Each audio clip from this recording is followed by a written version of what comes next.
तो साथियों हम लोग देखने जा रहे हैं नेक्स्ट आईएएस की टेस्ट सीरीज। आज टेस्ट सीरीज दोस्तों हम लोगों ने कंप्लीटली सॉल्व कर लिया है। आज दोस्तों हम लोग जो सॉल्व करने जा रहे हैं वे 9वें टेस्ट को सॉल्व करने जा रहे हैं, जो सामान्य अध्ययन की टेस्ट सीरीज है। और इसमें आपको एक से बढ़कर एक यूपी स्पेशल के प्रश्न मिलेंगे जो फैक्ट बेस हैं दोस्तों, आपके लिए बहुत इंपॉर्टेंट है। दोस्तों आपको पीडीएफ चाहिए तो डिस्क्रिप्शन बॉक्स में टेलीग्राम का लिंक है, आप वहां जाएंगे टेलीग्राम पर तो आपको यहां से पीडीएफ इसकी मिल जाएगी। तो दोस्तों चलिए हम लोग शुरू करते हैं। एक से बढ़कर एक प्रश्न है, वीडियो को पूरा देखिएगा। अगर हो सके दोस्तों, अगर आप जरा सा भी हमारी मेहनत का कद्र समझते हैं तो वीडियो को दोस्तों लाइक करके चैनल को सब्सक्राइब कर दीजिएगा। अपने दोस्तों वगैरह को शेयर कर देंगे तो हमारे लिए बहुत ज़्यादा बेटर हो जाएगा। क्योंकि दोस्तों जब वीडियो किसी बाद में किसी बच्चे के पास जाती है तो व्यू, लाइक, सब्सक्राइबर ये सब देख के वीडियो को जज करते हैं। तो आप थोड़ा सा समझदार होंगे, समझ रहे होंगे हमारी फीलिंग्स को। चलते हैं हम लोग शुरू करते हैं। तो दोस्तों हम लोग देखते हैं पहले प्रश्न को। आपसे पूछा जा रहा है कि वैदिक काल में दुहिता शब्द निम्नलिखित में से किसके लिए प्रचलित था, किसके लिए कहा जाता था। तो आप लोग जानते हैं दोस्तों इस वैदिक काल में कुछ शब्द होते थे जो विभिन्न कार्यों के लिए प्रयोग किए जाते थे। तो ये दुहिता शब्द पुत्री के लिए इस्तेमाल किया जाता था दोस्तों, क्योंकि वैदिक काल में पुत्रियों से गाय को दुहवाया जाता था। गाय को दोहने का कार्य करती थी पुत्रियां, इसीलिए ये पुत्री के लिए ये दुहिता शब्द का इस्तेमाल किया जाता था। मुद्रा के लिए क्या कोई इस्तेमाल किया जाता था? यस, निष्क, उसका नाम है दोस्तों निष्क और शतमान। निष्क और शतमान किसके लिए प्रयोग किया जाता था दोस्तों? यह मुद्रा के लिए। और एक और दोस्तों जो क्वेश्चन पूछा जाता है यहाँ, आखिर कलाकारों के लिए कौन सा ये शब्द प्रयोग किया जाता था? ये भी दोस्तों एक दो कई एग्जाम में दोस्तों ये भी पूछा गया है। तो शैलूष, सैलून नहीं, ये शैलूष शब्द ये कलाकारों के लिए प्रयोग किया जाता था। और राजकीय पदाधिकारियों के लिए दोस्तों ये भी पूछा जाता है, इसके लिए रत्नीन, रत्नीन इसके लिए प्रयोग किया जाता था। ये सब याद रखे रहेंगे तो आपको काम देगा। आप लोग जानते हैं जैन धर्म में कुल 24 तीर्थंकर हुए थे। उन्हीं 24 तीर्थंकरों का में से कुछ का नाम दिया गया है और एक तरफ उनको प्रतीक के रूप में भी उनको इस्तेमाल किया जाता था। हर एक तीर्थंकर का कुछ प्रतीक होता था, तो एक तरफ प्रतीक दिया है। तो दोस्तों हम लोग जानते हैं ऋषभनाथ या इनको आदिनाथ भी कहा जाता है। तो ये जैन धर्म के दोस्तों पहले तीर्थंकर थे। और इनका जानते हैं ऋषभ, ऋषभ के धुन पर आप बना लीजिए वृषभ, वृषभ को बैल कहा जाता है। तो आप ऐसे कर लिए, ऋषभनाथ का प्रतीक चिन्ह क्या था? तो बैल था। अब दोस्तों यहां आप देखेंगे पार्श्वनाथ। पार्श्वनाथ दोस्तों कौन थे दोस्तों? आप लोग जानते होंगे पार्श्वनाथ 23वें यानी 23 वाले जो ये तीर्थंकर थे। तो इनका दोस्तों सांप था, ये सांप हो जाएगा। और जो सबसे अंत यानी 24वें जैन तीर्थंकर थे महावीर, वर्धमान महावीर। तो भाई ये महावीर है, ताकत ज्यादा है, तो इनका प्रतीक चिन्ह शेर। बाकी एक बचा है नेमिनाथ, तो इनका शंख हो जाएगा। तो दोस्तों ये जो नेमिनाथ है ये 22वें हैं। तो ये भी पूछ लिया गया है एक दो बार, कई बार। यहाँ जो दिए हैं सब इंपॉर्टेंट ही है, तो याद रखे रहेंगे कौन सा आपका बनने वाला है। ए 3 पर गया, बी वाला 2 पर, तो ए 3 पर, बी वाला 2 पर, आपका ऑप्शन नंबर बी हो जाएगा। बहुत अच्छा। आगे दोस्तों अगर हम लोग देखें, ये तीसरे वाले में दोस्तों इंपॉर्टेंट प्रश्न है। आपसे पांड, चोल, चेर के बारे में खूब प्रश्न पूछा जाता है। तो यहाँ पांड के राज्य के बारे में आपसे सवाल पूछा गया है। पांड आप लोग जानते हैं पांड की राजधानी मदुरै थी। तो यहाँ आप कह सकते हैं ये बिल्कुल से, इसका ट्रिक भी याद कर सकते हैं। पांड आप ऐसे सोच लीजिए, ये पांड नहीं पौंड लिखा है। पौंड मतलब तालाब, तालाब में पानी होता है। और मदुरै को मदिरा समझ लिए, मदिरा में भी पानी होता है। तो आप इसे याद कर लेंगे। दूसरे वाले में दिया है दोस्तों, इसके शासनकाल में मुर्गन की उपासना की जाती थी। यस, बिल्कुल सही है। मुर्गन कौन थे? ये दोस्तों तमिल देवता थे। देख, तमिल में दोस्तों इनको देवता की तरह पूजा जाता है। ये शिव का जो कार्तिकेय का एक दूसरा रूप माने जाते हैं। खास करके तमिल में युवाओं में बड़ा इनका क्रेज रहता है मुर्गन का। तो यहाँ पर दोस्तों तीसरे वाले में तो दोनों के दोनों हमारे कथन सही हो गए, तो आपका ऑप्शन ए हो जाएगा। तो दोस्तों प्रश्न संख्या चौथे वाले में जो आपसे पूछा जा रहा है बहुत इंपॉर्टेंट है। कौटिल्य के अर्थशास्त्र, आप लोग जानते हैं कौटिल्य जिन्हें विष्णुगुप्त भी कहा जाता है, चाणक्य भी कहा जाता है। तो कौटिल्य अर्थात चाणक्य ने अर्थशास्त्र लिखा। क्या ये अर्थशास्त्र इकोनॉमिक्स है? नहीं मेरे भाई, यह मौर्य काल के प्रशासनिक के बारे में जानकारी देता है। मौर्य काल के प्रशासन के बारे में राजनीतिक ग्रंथ है एक तरह का ये। तो कौटिल्य के अर्थशास्त्र में वर्णित तीर्थों यानी विभागों के संदर्भ में आपको कुछ जोड़े दिए गए हैं। कौन सा एक जोड़ा सही है, जो सही है उसी को बताना है। तो आप लोग जानते हैं जो कौटिल्य अर्थशास्त्र लिखा है, राजनीतिक ग्रंथ है, इसमें कुल विभाग की बात करें तो कुल 18 विभाग हैं। इन्हीं 18 विभागों में से कुछ दिया है, एक इसमें से सही है, वही आपको बताना है। तो प्रदेष्टा क्या था दोस्तों? फौजदारी न्यायालय का न्यायाधीश से संबंधित था, दीवानी नहीं।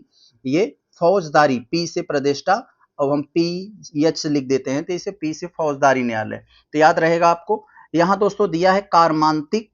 कारमांतिक कारमांतिक किससे संबंधित था दोस्तों? हम लोग उद्योग धंधों में काम करने के लिए जाते हैं, तो ये उद्योग धंधों के प्रधान निरीक्षक से संबंधित था, तो ये इसके तरह हो जाना चाहिए, यानी गलत हो गया इसका भी और इसका भी गलत कर दिया। आप लोग जानते हैं राजमहल में दोस्तों द्वार पर लगाए जाते हैं द्वारिका, तो यहां से ये राजमहलों की देखरेख के लिए दोस्तों ये द्वारिका हो जाएगा। बचा आपका यानी कह सकते हैं अंतपाल, तो अंतपाल ही यही सही होगा। अंतपाल सीमावर्ती दुर्ग यानी किला का रक्षक से संबंधित था, ऑप्शन सी आपका सही हो जाएगा। बहुत बढ़िया। आगे दोस्तों अगर पांचवें वाले में देखते हैं तो आधा यहां पर कट गया है, थोड़ा छोटा कर ले तो आपको सही दिखाई देगा। कुछ भाइयों की शिकायत रहती है इंग्लिश मीडियम की, तो दोस्तों थोड़ा सा चैलेंज हो जाता है, वीडियो बहुत लंबा हो जाएगा दोनों में, तो थोड़ा सा मैं जो टेक्निकल वर्ड रहेगा बता दिया करूंगा, आप समझ लीजिए, क्योंकि दोस्तों अगर इंग्लिश में करेंगे तो वही 1 घंटे का वीडियो 2 में चला जाएगा, तो बहुत ज्यादा दोस्तों दिक्कत होने लगती है। तो थोड़ा सा आप समझ जाया करिए, ऐसा कुछ नहीं है कि नहीं समझ पाएंगे। तो पूछा जा रहा है कौन सा कथन हमारा सही है, तो कौन सा सही नहीं है, तो कौन सा सही नहीं है उसके बारे में बताना है।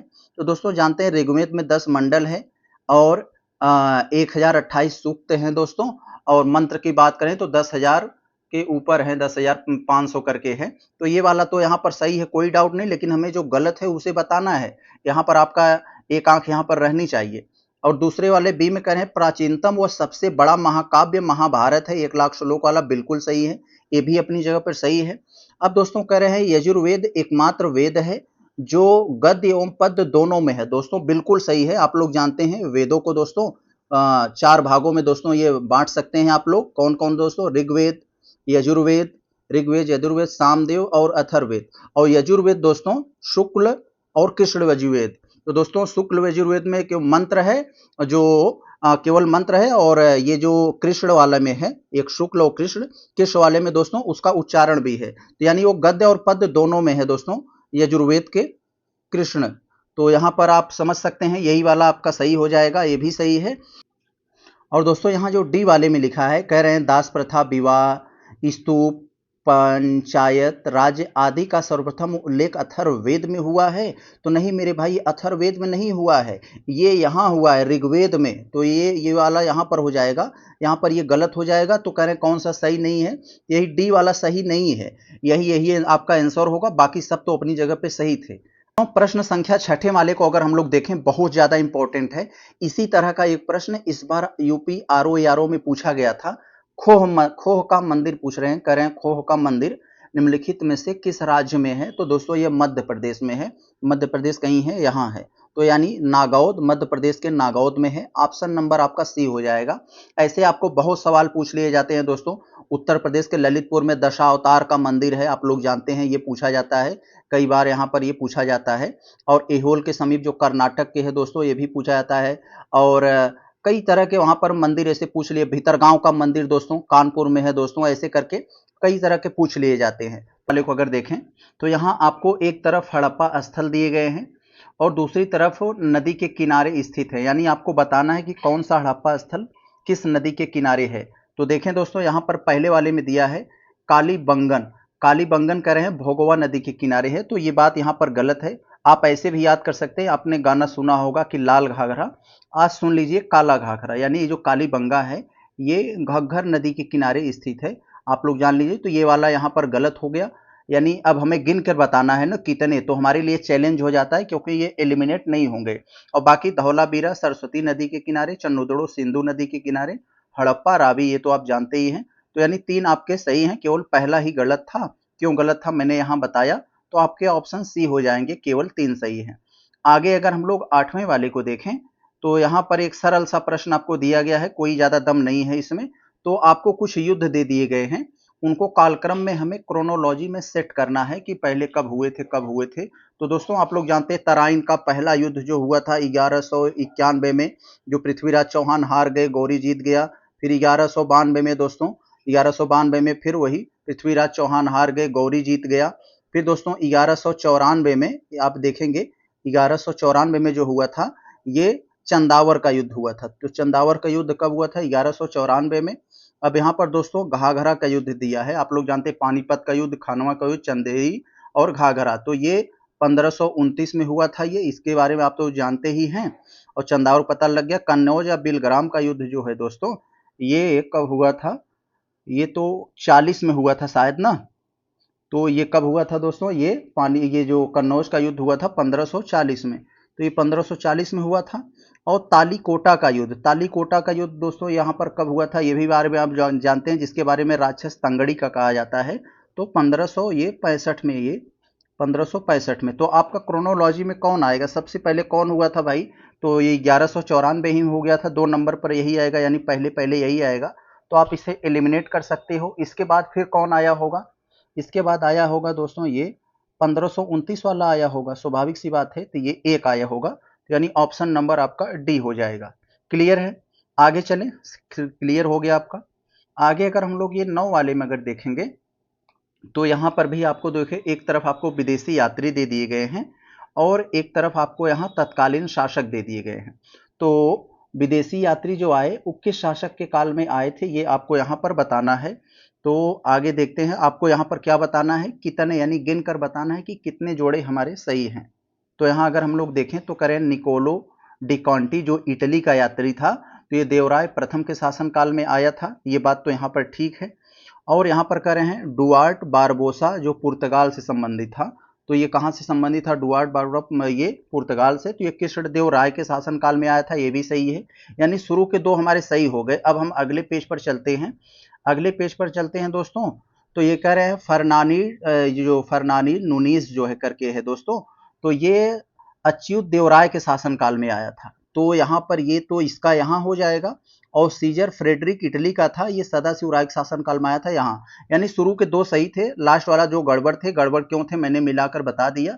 तो आप कितने हैं गिन कर बताना है, तो 2 हो जाएंगे, ऑप्शन बी आपका हो जाएगा। आगे अगर हम लोग चलें देखें यहाँ, तो यहाँ आपके कुछ पेशवाओं के नाम दिया गया है, आप लोग जानते हैं। तो यहाँ पर पेशवाओं को उनके कालक्रम में हमें सेट करना है। तो दोस्तों पेशवाओं के बारे में अगर आप लोग देखेंगे, तो सबसे पहला बालाजी विश्वनाथ, आप लोग आएंगे बालाजी विश्वनाथ, फिर उसके बाद आएंगे दोस्तों बाजीराव प्रथम आते हैं। फिर इनके बाद तीसरे नंबर पर आते हैं इनका नाम लेकर और इनका नाम लेकर, यानी बालाजी बाजीराव, तो ये पहले, ये तीसरे यानी शुरू के 2 नहीं दिए गए हैं, तो यहाँ पर आपका ये बालाजी बाजीराव ये पहले नंबर पर आ जाएंगे, यानी पहला वाला पहले रहेगा, तो हम कह सकते हैं ये नहीं होगा, ये नहीं होगा। तो कौन हो जाएगा आपका, इसके बाद कौन है, माधव राव, फिर नारायण राव।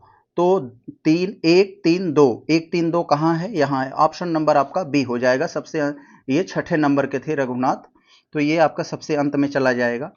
आगे अगर हम लोग देखें 11वें वाले में, तो ये भी आपको मिलान से संबंधित है, देखते हैं। मुगल शासक दिए गए दोस्तों, आराम से मिलाएंगे, आप थोड़ा सा दिमाग अगर लगाएंगे एलिमिनेट करके तो आराम से लग जाएगा, और इनके शासनकाल की अवधि दिया गया है, तो आप आराम से मिला देंगे। देखते हैं यहाँ कोई मालूम हो या ना मालूम हो दोस्तों, अकबर का शासनकाल तो मालूम है ना, 1556 से 1605, तो 1605 तक, और 1605 और 1627 तक किसका था दोस्तों, अकबर का बेटा जहांगीर का। फिर दोस्तों 28 से शुरू होता है, 1628, आप लोग जानते हैं जहांगीर के बाद शाहजहां आया, तो 1628 से 58 तक शाहजहां का आ गया। और आप लोग ये जानते हैं, ये तो सबसे अंत में जाएंगे ये दोनों, क्योंकि दोस्तों ये उत्तरकालीन, आप लोग जानते हैं मुगल शासक ऐसे ऐसे करके, मुगल शासक का स्ट्रक्चर ऐसे बनता है। सबसे पीक पर औरंगजेब था, औरंगजेब के बाद दोस्तों मुगल शासक का डिक्लाइन होने लगा। तो यहाँ पर जहां दारा का, यानी शुरू का 1, यानी एलिमिनेट करके अगर हम लोग देखें, ए वाला 2 पर, बी वाला 3 पर, तो ए वाला 2 पर, बी वाला 3 पर, काम हमारा बन गया। ऑप्शन नंबर आपका सी हो जाएगा, कोई दिक्कत नहीं। अब हम कह सकते हैं सी वाला हमारा 4 पे जाएगा, यानी जो सी वाला है ये 4 पे चला जाएगा, और 1 पे कौन जाएगा, ये डी वाला। बहुत अच्छा, ऐसे आप भी किया करिए, अगर बन जाता है ठीक, नहीं बनेगा तो थोड़ा सा दिमाग दौड़ाया करिए, तो काम बन जाएगा आपका। आगे दोस्तों यहाँ पर दिया गया है आपके, कौन सा मुगल कालीन प्रमुख चित्रकार अकबर के दरबार में कार्य करते थे। तो अकबर के दरबार में कौन कौन से चित्रकार रहते थे दोस्तों, चित्रकार के बारे में पूछा गया है, तो आप बताएंगे यहाँ। तो ये सावलदास, और ये सावलदास हैं दोस्तों, और ये अब्दुल रशमद।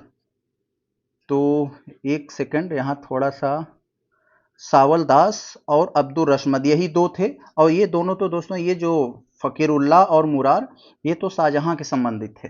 तो आपका उत्तर जो होना चाहिए दोस्तों, ये 1-2 हो जाएगा। 1-2 देखते हैं कहीं दिया है, 1-2 यस यहाँ पर है, डी वाले में आपका ऑप्शन डी हो जाएगा। आगे अगर हम लोग देखें ये 13 वाले में, तो आपको यहाँ पर दिया है दोस्तों, एक तरफ ग्रंथ दे दिए गए हैं और दूसरी तरफ लेखक। तो किस ग्रंथ के लेखक कौन है, और 3 सही है, 1 गलत है, तो उस गलत वाले को पकड़ना है, ग्रंथ और लेखक के संबंधित। तो दोस्तों यहाँ पर दिया है तहकीक हिंद। तहकीक हिंद के बारे में दोस्तों हम लोग यहाँ पर देखते हैं। तो तहकीक हिंद कौन था, तो इसके बारे में आप लोग जानते हैं, इसे किताबुल हिंद भी कहा जाता है। ये जो ग्रंथ है इसे किताबुल हिंद कहा जाता है। तो ये किसने लिखा था, अल-बरूनी ने ही लिखा था। तो ये बात सही है। और यहाँ पर दोस्तों फुतूह उस सलातीन, ये मालिक इसामी ने लिखा था, ये भी सही है। और तबकात ए नासिरी, आप लोग जानते हैं नासिरी और सिराज, यहाँ से कनेक्शन बना लेंगे तो याद रहेगा। आपके ऊपर अगर सीरा गिर जाएगा तो आपका कपड़ा नाश हो जाएगा। तो यहाँ से ये भी सही है। गलती दोस्तों कहाँ है, सुरुख 3 सही है, तो गलती यही होगा तारीख ए फिरोज शाही। ये कह रहे हैं फिरोज शाह तुगलक, नाम वैसे रिदम पर दे दिए हैं कि बच्चे इसे सही मान लेंगे, लेकिन दोस्तों गलत है। ये बरनी, जियाउद्दीन बरनी करके था दोस्तों, उसने लिखा है। यहाँ हम जी लिख दे रहे हैं, जी और बरनी, तो जियाउद्दीन बरनी ने लिखा है यह तारीख फिरोज शाही। फिरोज शाह तुगलक ने नहीं लिखा है। तो ये यहाँ पर आपका गलत हुआ, यही आपका आंसर होगा। और आगे अगर हम लोग 14 वाले को देखें अगर, तो दोस्तों इसमें अगर आपसे क्या बात की जा रही है, थोड़ा ध्यान देंगे। यहाँ पर एक तरफ आपको सूची दिया गया है, दूसरी तरफ आपको ये दूसरी सूची दी गई है। तो इसमें आपको मिलाकर बताना है कि हमारा कौन सा यहाँ पर स्टेटमेंट ऑप्शन सही होगा। ध्यान देंगे, दीवान ए बंदगान, किसी को बंद कर देना, बंद किसे किया जाता है, दास को किया जाता है। तो आप कह सकते हैं दीवान ए बंदगान, ये दास विभाग था। और दीवान ए खैरात, किसी को कुछ खैरात में बांटना, तो यानी दान करना, तो ये वाला यहाँ पर चला आएगा दान में, दान विभाग से संबंधित है। तो ए हो जाएगा, यानी ए वाला 3 पर गया, ए वाला 4 पे गया, बी वाला 3 पे गया। तो ए 4 पे, बी 3 पे, ऑप्शन नंबर हमारा डी हो जाएगा, ऑप्शन डी। आगे अगर हम लोग चलें तो और आगे इसमें मिलाना चाहें तो हम मिला सकते हैं। सी वाला हमारा 2 पे चला जाएगा, सी वाला 2 पर निःशुल्क चिकित्सालय और दीवान इस्तिहाक पेंशन विभाग। आगे अगर हम लोग देखें दोस्तों ये 15 वाले में, तो इसमें आपसे पूछा जा रहा है कौन सा एक युग्म हमारा सही नहीं है। तो जो गलत है, यानी 3 हमारे सही हैं, एक गलत है, उसको आपको यहाँ पर कैच करना है। तो थोड़ा ध्यान देंगे, यहाँ पर लिखा है दोस्तों बंगबंधु। बंगबंधु कौन है दोस्तों, शेख हसीना, आप लोग जानते हैं। उनके पिताजी शेख मुजीबुर रहमान, जिन्होंने पश्चिम बंगाल की आज़ादी, बांग्लादेश की आज़ादी में बहुत बड़ी भूमिका निभाई थी। तो ये सही है यहाँ पर। और एक यहाँ पर दिया है दोस्तों दीनबंधु, दीनबंधु CF एंड्रूज, ये भी सही है। और शिमला का संत A.O. ह्यूम, आप लोग जानते हैं 1885 में कांग्रेस की स्थापना इन्होंने किया था। और स्थापना के बाद दोस्तों ये शिमला में चले गए, एक संत की तरह रहने लगे, तो इसीलिए इनको शिमला का संत भी कहा जाता है। तो ये भी सही है। शुरू के 3 सही हैं, तो स्वाभाविक सी बात है चौथा गलती होगा। आपको ऐसा मिर्च डाला है कि आप जानबूझकर गलती करोगे।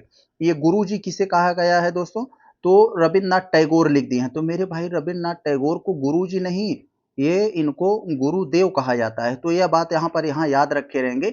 इसलिए आपको जानबूझकर गलती करवाने के लिए ऐसा देता है कि आप लोग जानबूझकर गलती करो। और गुरु जी किसे कहा जाता है, एक RSS के दोस्तों लीडर थे, RSS के प्रमुख थे, गोलवलकर, आप लोग जानते होंगे गोलवलकर।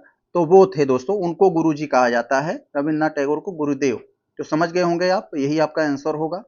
आगे दोस्तों अगर हम लोग 16 वाले को देखें, थोड़ा ध्यान दीजिएगा। यहाँ पर आपको कुछ घटनाएं दी गई हैं, बड़ा गौर करिएगा। थोड़ा हल्का हल्का सा माइनर सा डिफरेंस है।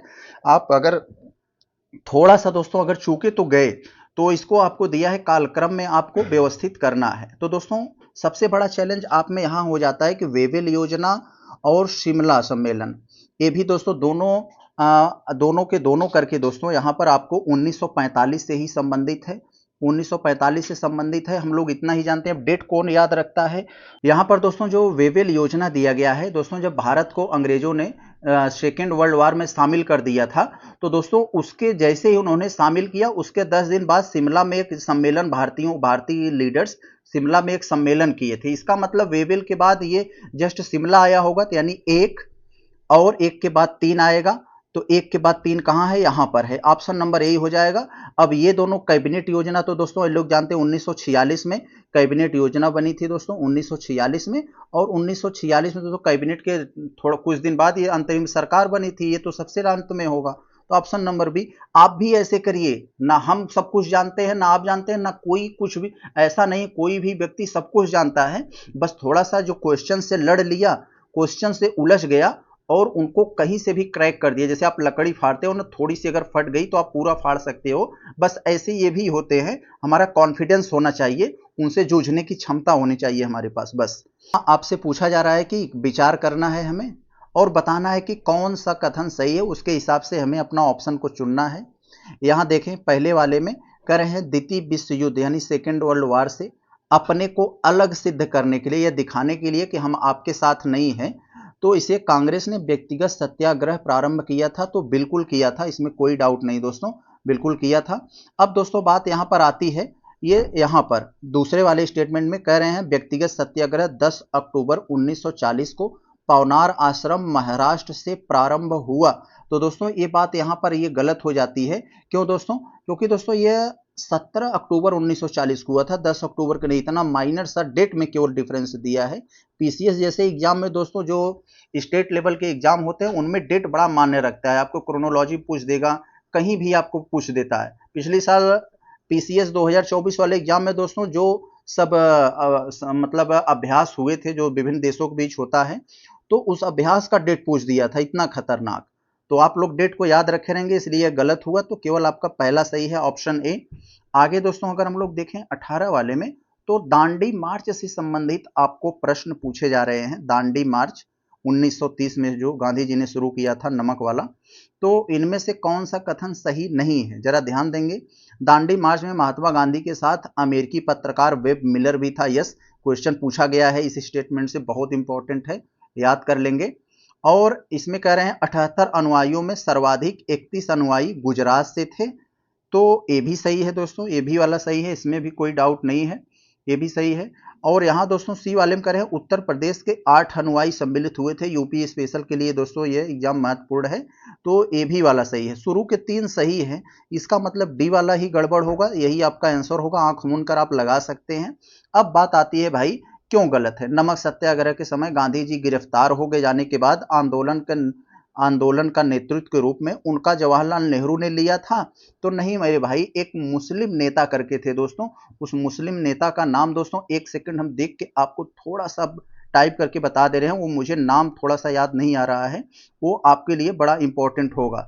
तो उसमें दोस्तों कौन थे, एक मुस्लिम लीडर करके थे, एक सेकंड, सत्याग्रह, तो अब्बास तैयबजी। यस, अब्बास ए मैं एटी लिख दे रहा हूं, अब्बास तैयबजी थे, जवाहरलाल नेहरू नहीं थे। गांधी जी की गिरफ्तारी के बाद इन्होंने संभाला था मोर्चा। तो डी वाला आपका गलत हुआ। आगे दोस्तों अगर हम लोग देखें 19 वाले में, तो एक यहां पर दोस्तों आपको दिया है 19 वाले में, तो विचार करना है और बताना है कौन सा हमारा कथन सही है, थोड़ा ध्यान देंगे। तो आपसे कह रहे हैं कि होम रूल लीग की स्थापना 28 अप्रैल 1916 को बेलगांव में तिलक के द्वारा की गई थी। तो दोस्तों बिल्कुल की गई थी, तिलक ने दोस्तों यहां पर ये किया था मुंबई में, तो ये बात सही है। और दोस्तों यहां अगर हम लोग दूसरे वाले अगर स्टेटमेंट को देखें, तो यहां कह रहे हैं तिलक के होम रूल लीग का क्षेत्र बंबई, महाराष्ट्र, कर्नाटक, बरार, मध्य प्रांत तक था। दोस्तों बंबई को छोड़कर था, तो यहां पर आप इतना पढ़े होंगे, बंबई को छोड़कर अन्य था, और मद्रास वगैरह में एनी बेसेंट था। तो ये वाला यहां पर आप गलत हो जाएगा, तो आपका ऑप्शन ए हो जाएगा, केवल एक सही है। आगे अगर हम लोग यहां देखें कांग्रेस की स्थापना के संदर्भ में कुछ आपको जोड़े दिए गए हैं, कौन सा एक हमारा सही नहीं है। तो दोस्तों कांग्रेस की स्थापना के समय कौन क्या था, तो ब्रिटेन के प्रधानमंत्री ग्लैडस्टन थे दोस्तों। कब हुई थी कांग्रेस की स्थापना, 1885 में। किसने किया था दोस्तों, तो वो एओ ह्यूम ने किया था, वही जो भी जो बताया था, शिमला के संत। तो ये वाले तो यहाँ पर सही हैं। भारत के वायसराय दोस्तों लॉर्ड डफरिन थे, लॉर्ड डफरिन आप लोग जानते हैं उनके बारे में। और बंबई के गवर्नर लॉर्ड रे थे। तो इसका मतलब आपका कौन सा यहाँ पर हो जाएगा, आपका आंसर यहाँ पर कौन सा होना चाहिए, तो डी हो जाएगा, यानी ऐसा कोई नहीं है जो गलत है, सब सही है। आगे अगर हम लोग देखें 21 वाले में, तो 21 वाले में आपसे वही पूछा जा रहा है, मिलान से संबंधित प्रश्न है, थोड़ा ध्यान देंगे। तो यहाँ कह रहे हैं आपको सूची 1 में कुछ संस्थाएं दी गई हैं, सूची 2 में वो कब वो बनी थी उसके बारे में दिया गया है। तो दोस्तों ईस्ट इंडिया एसोसिएशन दादा भाई नौरोजी 1866 कहाँ है, यहाँ दूसरे वाले पर है। तो ए वाला हमारा 2 पर गया, ए वाला 2 पर गया, तो ऑप्शन सी में है ये 2 पर और कहीं नहीं है। हमारा काम बन गया, हमें ज़्यादा समय नहीं देंगे यहाँ पर, और बाकी आपको बताना है तो आप कह सकते हैं नेशनल इंडियन एसोसिएशन, इसकी स्थापना दोस्तों सुरेंद्र बनर्जी ने किया था। कब किया था दोस्तों, तो ये इंडियन नेशनल एसोसिएशन, तो ये दोस्तों ये 67 में, ये 1867 में, पूना सार्वजनिक सभा 1876 में, और ये इंडिया 1876 में नहीं दोस्तों, किताब में एक आध किताब में 76 लिख दिया, लेकिन ये 70 में है। पूना सार्वजनिक सभा 1870 में, तो यहाँ पर ये लगता है डेट गलत लिख दिए हैं, 1870 में हुआ था ये। एक आध किताब में दोस्तों आप देखेंगे जो वनडे वाली किताब है उसमें गलती से लिख दिया है, लेकिन आप कोई स्टैंडर्ड बुक देखेंगे तो 70 ही मिलेगा वहाँ पर। तो आपको यहाँ पर एक और दिया है, यहाँ डी वाला तो 1 पे चला जाएगा, इंडियन सोसाइटी। तो आपका हो गया, पहले ही काम बन गया था आपका, ज़्यादा उलझने की जरूरत नहीं है। आगे देखें हम लोग 22 वाले में, तो यहाँ भी मिलान से संबंधित है, थोड़ा ध्यान देंगे आप। समाचार पत्र दिए गए हैं और संपादक, किस समाचार के संपादक कौन थे, तो दोस्तों आप लोग जानते हैं जो सबसे ज्यादा जिसके बारे में आप ज्यादा कॉन्फिडेंट हो उसी के पास जाइए। तो हम लोग जानते हैं दोस्तों तिलक ने यहाँ पर निकाला था दोस्तों मराठा, ये मराठी भाषा में, नाम तो मराठा है लेकिन भाषा इसकी इंग्लिश थी, तो ये हो जाएगा दोस्तों तिलक का, ये मराठा हो जाएगा। डी वाला 1 पे गया, और एग्जामिनर भी प्रश्न पूछने वाला भी जानता है कि ये बच्चे सब जानते हैं। और दोस्तों यहाँ पर दिया है मिरातुल अखबार, मिरातुल अखबार राजा राम मोहन राय, ये हो जाएगा। और दोस्तों यहाँ पर हिंदू पैट्रियाट, हिंदू पैट्रियाट किससे संबंधित हो सकता है दोस्तों, हरिश्चंद्र, नाम से ही लग रहा है भाई। और एक और रफ्त गुफ्तार दादा भाई नौरोजी, यस। तो ये आपका कौन सा हो जाएगा, ए वाला तो 2 पर, बी वाला 3 पर, सी 4, डी 1, ऑप्शन सी आपका हो जाएगा। तो दोस्तों प्रश्न संख्या 23 वाले को अगर हम लोग देखें तो आपको लॉर्ड कॉर्नवालिस से संबंधित कुछ स्टेटमेंट दिए गए हैं, आपको पढ़ के बताना है और आपको सही उत्तर देना है। आधा ऑप्शन हमारा कट गया है, हम लोग देख लेंगे, कोई दिक्कत नहीं। तो पहले आप जान लीजिए कि लॉर्ड कॉर्नवालिस, इसका शासनकाल क्या था। ये दोस्तों अस्थाई बंदोबस्त यही लेकर आया था, इसके लिए जाना जाता है ये लॉर्ड कॉर्नवालिस। इसका शासनकाल 1786 से लेकर 1793 तक था, ये याद रखे रहेंगे। 93 में ये अस्थाई बंदोबस्त लेकर आया था। भारतीय न्यायाधीशों की अध्यक्षता वाली जिला फौजदारी कोर्ट को समाप्त कर दिया था, बिल्कुल ये वाला स्टेटमेंट सही है। और कह रहे हैं कि मैसूर युद्ध, तृतीय मैसूर युद्ध, आप लोग जानते हैं हैदर अली टीपू सुल्तान अंग्रेजों से लड़ रहे थे, तो पहला मैसूर, दूसरा, तीसरा, चौथा करके हुआ था ना। तो यही तीसरे मैसूर युद्ध जो हुआ था 90 से 92 में, इसमें दोस्तों श्रीरंगपट्टनम की संधि हुई थी, श्रीरंगपट्टनम की संधि हुई थी, आप लोग जानते हैं।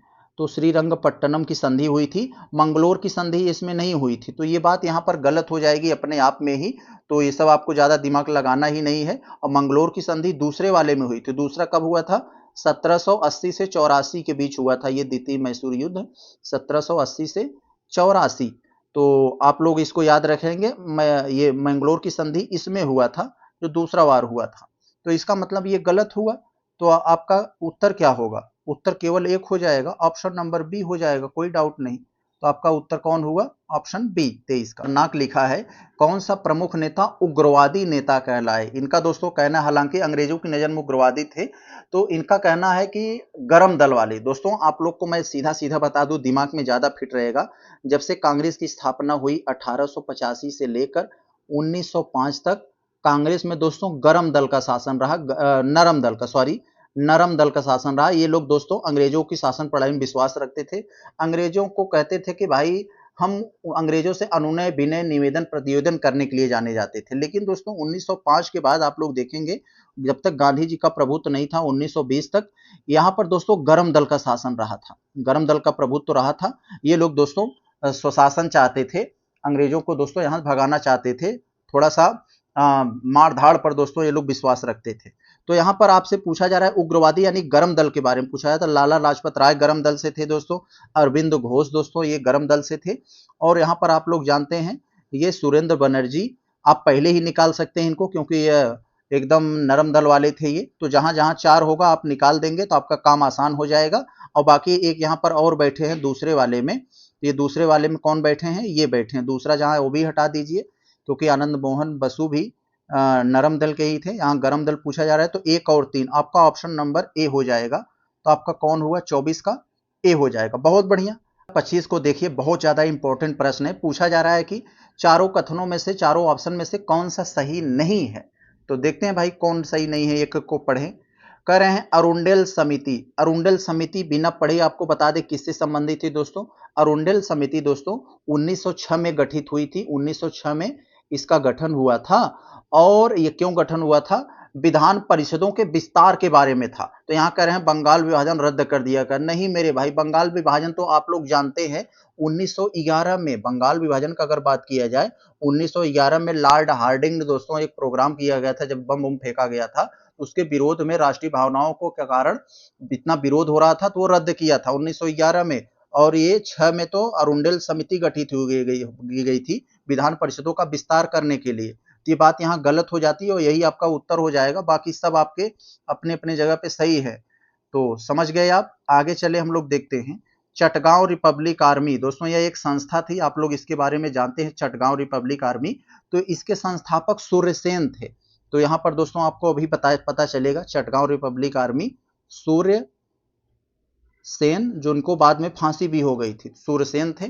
तो इसके यहाँ कह रहे हैं इसके संस्थापक गणेश घोष थे। नहीं मेरे भाई गलत, मैंने पहले बता दिया सूर्यसेन थे, तो ये गलत हो जाएगा। इस संगठन के अन्य सदस्यों में लोकनाथ बाउल, अनंत सिंह, कल्पना दत्ता, प्रीति लता वाडेकर आदि थे। यस, ये दूसरा वाला सही है। तो कह रहे हैं सही क्या है, तो सही केवल 2, ऑप्शन नंबर सी हो जाएगा। 26 का आपका सी हो जाएगा। बहुत अच्छा। आय दे दी गई हैं और उनको क्रोनोलॉजी में हमें सेट करना है, बताना है कौन सा हमारा ये क्रम फॉलो होगा। ऑप्शन आपका अगले पेज पर है। तो यहाँ पर पहला दे दिए है, अखिल भारतीय चरखा बुनकर संघ की स्थापना आखिर कब हुई थी। अखिल भारतीय चरखा बुनकर की स्थापना दोस्तों ये कब हुआ था, तो ये 1925 में हुआ था। 1925 में, एक सेकंड, 1925 में हुआ था। और यहाँ अहमदाबाद में गुजरात विद्यापीठ की स्थापना गांधी जी ने किया था 1920 में। ये 1920 में हुआ था। हरिजन संघ की स्थापना दोस्तों आप लोग जानते हैं 1932 में हुआ था। और बाकी एक है अखिल भारतीय ग्रामोद्योग संघ की स्थापना, तो दोस्तों ये 34 में हुआ था। सबसे अंत में यही होगा 1934 में, डायरेक्ट लिखने जा रहा हूं, 1934 में हुआ था। तो इसका मतलब हमारा कौन सा क्रोनोलॉजी फॉलो करेगा दोस्तों, तो यानी 2 वाला सबसे पहले तो यही है दोस्तों, यही ना हमारा सबसे पहले 2 होना चाहिए। हम क्रोनोलॉजी लिख लेते हैं, नहीं तो भूल जाएंगे, अगले पेज पर है ना। 2 होगा, फिर 1 होगा, 2 1, फिर 3, फिर अंत में दोस्तों 4 होगा। 2 1 3 4 यही होगा हमारा। 2 1 3 4 देखते हैं कहाँ है। 2 1 3 4 यहाँ पर ऑप्शन नंबर डी में है। तो हम लोग पता लगा लिए, यही है हमारा ऑप्शन नंबर डी। आगे दोस्तों हम लोग देखें 28 वाले में, तो तीसरा गोलमेज सम्मेलन के बारे में बात कर रहे हैं। तो ऐसा कौन सा व्यक्ति थे जो तीनों में शामिल हुए थे, बाबा साहब अंबेडकर, पूछा जाता है प्रश्न। और यहाँ पर कांग्रेस केवल दूसरे में शामिल हुई थी, वो भी गांधी जी। तो यहाँ पर पूछा जा रहा है आपसे, इस सम्मेलन में कुल 40 प्रतिनिधियों ने भाग लिया था। तो इस सम्मेलन में कुल 40 प्रतिनिधियों, नहीं दोस्तों ये 46 प्रतिनिधियों ने भाग लिया था, 46। तो यहाँ पर ये गलत हो जाएगा, इसमें कांग्रेस तथा इंग्लैंड की लेबर पार्टी ने भाग नहीं लिया। तो दोस्तों जानते हैं यहाँ पर तीसरे में कांग्रेस केवल दूसरे में शामिल हुई थी, ये बात सही है। और वहां की जो लेबर पार्टी है जो कि विपक्ष में थी, तो उन्होंने भी नहीं लिया था। तो ये भी दोस्तों यहाँ पर आपका ये गलत हो जाएगा। तो यहाँ पर पूछा जा रहा है कि भाई सही क्या है, तो भाई हम कह सकते हैं डी हो जाएगा यहाँ पर, यानी कोई भी सही नहीं है यहाँ, यानी लेबर पार्टी ने भाग नहीं लिया। यस दोस्तों यहाँ पर ये गलत हो, भाग तो लिया था ना, तो ये सही हो जाएगा, क्योंकि कांग्रेस और इंग्लैंड की लेबर पार्टी ने भाग नहीं लिया था, ये बात सही है। तो आपका यहाँ बी हो जाएगा, केवल 2। आगे अगर हम लोग ये 29 वाला देखें, तो आपके क्रिप्स मिशन से संबंधित दिया है दोस्तों। 1942 में क्रिप्स मिशन आया था जो फेल हो गया था, फिर बाद में दोस्तों कैबिनेट मिशन आया, तब जाके संविधान सभा बनी। तो यही पर बात कर रहे हैं कौन सा हमारा सही है। तो क्रिप्स मिशन के संदर्भ में आपको बताना है, पहला दिया है दोस्तों डोमिनियन राज। क्रिप्स मिशन क्यों फेल हुआ था, क्योंकि इसमें आपको डोमिनियन स्टेट दे रहे थे, कह रहे थे भाई हम आपको डोमिनियन स्टेट मतलब आधी आज़ादी, ऊपर हम रहेंगे नीचे आप रहिएगा, वो भी द्वितीय युद्ध के बाद, जो सेकेंड वर्ल्ड वार है उसके बाद। तो भारतीयों ने ठुकरा दिया, यही कह रहे हैं डोमिनियन राज्य के दर्जे के साथ एक अखिल भारतीय संघ की स्थापना की जाएगी। तो ये बात यहाँ पर तो सही थी, डोमिनियन स्टेट का दर्जा वो लोग दे रहे थे, ये 29 में आपका ये तो सही हो जाएगा। और दूसरे में कह रहे हैं युद्ध की समाप्ति के पश्चात नए संविधान के निर्माण के संविधान निर्मात्री परिषद गठन किया जाएगा। यस, वो भी युद्ध के बाद कर रहे थे। तो भारतीयों ने कहा भाई क्या भरोसा, आप युद्ध हमसे करवा लो, बाद में न बनाओ, हमें आजादी न दो तो हम क्या करेंगे, तो ये बात नहीं होगी। तो यही बात भी सही थी यहाँ, तो दोनों के दोनों सही हैं, तो आपका ऑप्शन सी हो जाएगा, दोनों कथन सही है। 30 वाले में दोस्तों यहाँ पर देखिए प्रश्न यहाँ दिया है और ऑप्शन तो अगले पेज पर है, पुस्तकें दी गई है और उनके लेखक बताना है। तो दोस्तों यहाँ पर जो सबसे ज़्यादा आप क्लियर हैं उसी के पास पहले चलिए। तो भारत विभाजन के गुनहगार, इसको तो कैसे भूल सकते हो, राम मनोहर लोहिया ने, समाजवादी नेता, इन्होंने लिखा था इसको, तो ये हो जाएगा। और द स्कोप ऑफ हैप्पीनेस, हमारे यहाँ एक हैप्पीनेस हॉस्पिटल है हमारे शहर में, उसके डॉक्टर विजय लक्ष्मी हैं, तो ये मुझे याद है दोस्तों अच्छी तरह से, तो आप ऐसे कह सकते हो। और एक है दोस्तों अभ्युदय, अभ्युदय दोस्तों किसने लिखा है, मदन मोहन मालवीय, और a nation in making Surendra Nath Banerjee. तो हम कह सकते हैं दोस्तों हमारा ए वाला 3 पर जाएगा, बी वाला बी पर, और सी वाला 4 पर, ए 3, बी सी 4। तो आपका ऑप्शन नंबर बी हो जाएगा, 30 का आपका बी हो जाएगा। बहुत अच्छा, आगे चले दोस्तों, हम लोग देखते हैं यहाँ पर 31 वाले में हमारा कौन होगा। तो यहाँ पर हमारा आपको दोस्तों कुछ आपको पंछी अभ्यारण्य दे दिए गए हैं, उनकी स्थापना के बारे में। तो दोस्तों पंछी अभ्यारण्य तो यूपी के हैं, आप लोग जानते हैं यूपी के नाम दिया गया है। इनको बताना है कि ये स्थापना कब हुए थे, बड़ा चैलेंजिंग है दोस्तों, स्थापना जल्दी याद नहीं रहता है। तो हम लोग दोस्तों थोड़ा सा मैं नोट किया हूँ क्योंकि ये मुझे भी याद नहीं था, तो मैं आपको एक एक करके यहाँ पर बता देता हूँ कि आखिर कब हुआ था। समस्तपुर आप लोग जानते हैं रायबरेली में है ये, तो इसके बारे में इतना तो आप जानते ही होंगे। अब दोस्तों चलते हैं एक एक के हम लोग यहाँ पर करते हैं। यहाँ पर दोस्तों जो शहीद चंद्रशेखर आजाद पंछी अभयारण्य था दोस्तों, यह लगभग इसका नाम तो बदला 2015 में ये मालूम है, लेकिन इसकी स्थापना 1984 में हुई थी।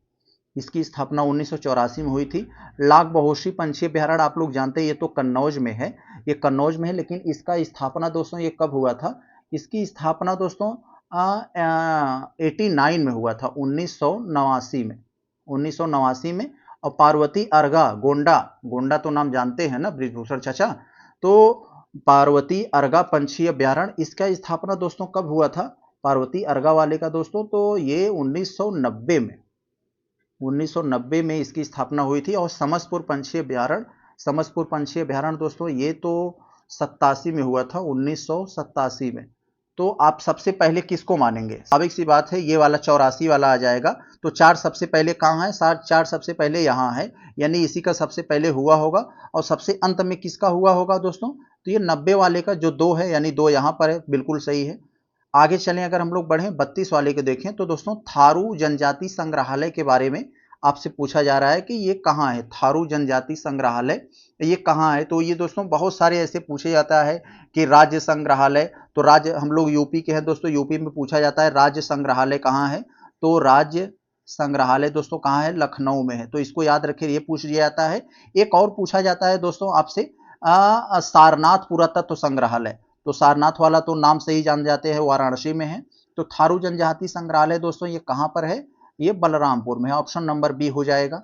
आगे चलें, अगर हम लोग देखते हैं, ये आगे अगर देखें 33 वाले में, तो इसमें आपसे पूछा जा रहा है कुछ घटनाओं के बारे में, घटनाओं और उनके कालक्रम में दिया गया है। तो इसे हमें बताना है कि कौन सी घटना पहले घटी थी, उसके बाद कौन घटी थी। तो इन सारों को अगर पढ़ोगे, बरेली विद्रोह, गोरखपुर विद्रोह, बनारस विद्रोह, तो दोस्तों इस यहाँ से आप लोग ये सबसे पहले गोरखपुर वाला आपको नाम मिलेगा 1781 में। 1781 में यह घटना दोस्तों घटी थी, यहाँ पर ये गोरखपुर, बस्ती और बहराइच वाले क्षेत्र में। तो ईस्ट इंडिया कंपनी के दोस्तों दमनकारी नीतियों के, उन्होंने एक दमनकारी नीतियों से राजस्व को ज्यादा कर दिया था, तो उसके लिए विद्रोह कर दिए थे लोग। इसके बाद दोस्तों यहाँ पर आपका आ जाएगा ये बनारस वाला आएगा, क्योंकि दोस्तों यही बनारस वाले में, जो बनारस में नरसंहार हुआ था, ये 1799 में हुआ था। तो 1799 में हुआ था। आखिर क्यों हुआ था दोस्तों? अवध का जो मतलब दोस्तों जो नवाब थे अजीर वली खान, उन्होंने बनारस में स्थानीय जमींदारों द्वारा अंग्रेजों के खिलाफ विद्रोह के रूप में विद्रोह कर दिया था, उसके लिए हुआ था ये। तो यहाँ पर अवध का विलय तो जानते हैं सबसे अंत में हुआ था 1856 में दोस्तों, कुशासन का आरोप लगाकर ये कर दिया गया था। और बरेली वाला कब हुआ था दोस्तों? यहाँ पर एक बरेली विद्रोह दिया है, तो ये बरेली स्वाभाविक बात है तीसरे नंबर पर होगा, क्योंकि इतना तो मुझे मालूम है 1856 के पहले है। तो यहाँ पर हम कह सकते हैं 2-3 पहले होना चाहिए। 2-3 पहले कहाँ है? यहाँ है, और 4 सबसे अंत में यहाँ है। तो ऑप्शन नंबर आपका यहाँ पर सी हो जाएगा। तो वाले का अगर हम लोग देखें तो आपसे पूछा जा रहा है कि रामायण सर्किट में किन जिलों को शामिल किया गया है। तो दोस्तों आप लोग जानते हैं बड़ा सर्किट बना है, Bundelkhand circuit, Awadh circuit, Ramayan circuit. ये रामायण सर्किट क्या है आखिर? तो दोस्तों प्रभु श्री राम से जुड़े सभी जो पवित्र स्थल है, उनसे दोस्तों होकर एक मार्ग है दोस्तों, आप जान लीजिए। तो वही है दोस्तों, ये कहाँ है दोस्तों? जैसे अयोध्या, चित्रकूट, श्रृंगवेरपुर तक, अयोध्या, चित्रकूट और श्रृंगवेरपुर तक है ये। और ये उत्तर में नेपाल से भी कनेक्ट होता है, दक्षिण में श्रीलंका तक। श्रृंगवेरपुर कहाँ है? ये तमिलनाडु में है। तो इतना आपको समझ में आ गया होगा। चित्रकूट और अयोध्या तो है ही, तो यहाँ पर ये 3 और 4 हो जाएगा, ये दोनों नहीं है।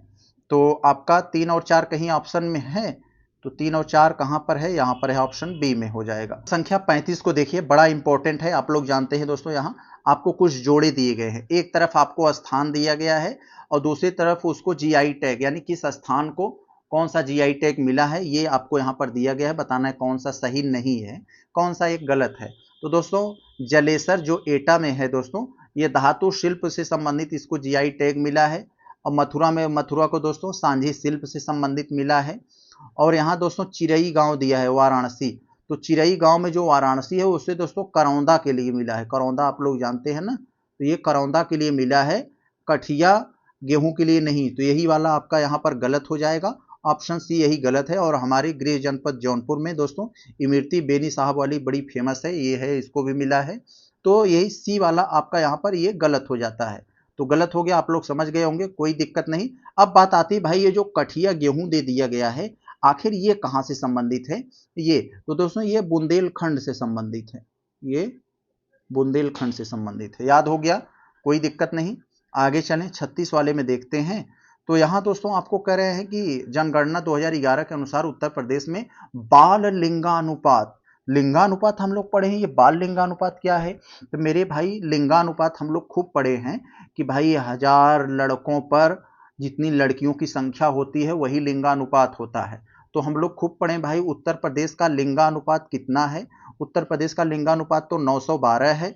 और ये 829 क्या है? ये जनघनत्व है दोस्तों। उत्तर यानी उत्तर प्रदेश में एक औसत रूप से पर किलोमीटर लंबाई चौड़ाई में 829 लोग रहते हैं, ये भी हम पढ़े हैं। तो बाल लिंगानुपात, बाल लिंगानुपात ऑप्शन नंबर बी 902। तो आपके दिमाग में एक सवाल आना चाहिए कि सर जब पैदा हो रहे हैं तो 1000 लड़कों पर 902 लड़कियां हैं, फिर बड़े हो रही हैं तो लड़कियों की संख्या बढ़कर 912 कैसे हो गई? तो आपको सवाल आना चाहिए, इसलिए हो गई मेरे भाई, लड़कों की जो इम्यूनिटी होती है लड़कियों से कमजोर होता है। यानी लड़के बच्चे पैदा तो होते हैं लेकिन बड़े होते होते काफी ज्यादा लड़कों की डेथ हो जाती है, इसलिए लड़कों का कम और लड़कियों का बढ़ जाता है। तो इसलिए 902 से 912 हो जाता है। आप लोग जानते हैं इस समय मेडिकल वगैरह में जो भ्रूण वगैरह की हत्या होती थी, काफी रोक है उस पर। एक तो ये फैक्टर है, दूसरा ये है लड़कों की इम्यूनिटी कमजोर होती है, तो इसलिए दोस्तों वो उनकी डेथ ज्यादा हो जाती है। तो आपका उत्तर तो यही होगा, बाल लिंगानुपात, ऑप्शन नंबर बी। और ये लिंगानुपात पूछे तो ये 912 यूपी का। आगे चले हम लोग दोस्तों, देखते हैं अगर 900 ये सॉरी ये 37 वाले में, तो इसमें पूछा जा रहा है आपसे, परियोजना दिया गया है, एक तरफ शहर दिया गया है, तो कौन सा हमारा सही है? प्लास्टिक सिटी किसे कहा जाता है दोस्तों? प्लास्टिक सिटी दिबियापुर, जो कि औरैया में है, कानपुर के बगल में, तो वहां से संबंधित है, ये बात तो सही है। साइबर सिटी की दोस्तों यहां पर बात किया जा रहा है, साइबर सिटी कानपुर से संबंधित है, ये भी बात तो सही ही है, कोई डाउट नहीं है इसमें। अब यहां पर दोस्तों चमड़ा प्रौद्योगिकी पार्क के बारे में कहा जा रहा है, तो चमड़ा प्रौद्योगिकी पार्क ये दोस्तों कहां से संबंधित है? ये कुलदीप सिंह सेंगर, सॉरी कुलदीप सेंगर नाम याद आ रहा है, उनके जिला क्या है यार, कुलदीप सिंह सेंगर किस जिले से संबंधित है? उन्नाव से। यस, तो ये चमड़ा प्रौद्योगिकी पार्क ये उन्नाव से संबंधित है, तो ये उन्नाव से संबंधित हो जाएगा। तो यहाँ पर इसी उन्नाव से दोस्तों चंद्रशेखर आजाद भी थे। तो यहाँ पर ये आपका तो सी वाला गलत हो गया, सी वाला हमारे ऑप्शन नहीं होना चाहिए। इलेक्ट्रॉनिक सिटी नोएडा में है, यानी 1 3 4 गिन कर बताना है कितने, तो ऑप्शन सी केवल 3। आगे चलें, अगर हम लोग देखते हैं ये ख्याल लोक नृत्य उत्तर प्रदेश के किस क्षेत्र से संबंधित है? तो ख्याल लोक नृत्य उत्तर प्रदेश के ब्रज क्षेत्र से संबंधित है।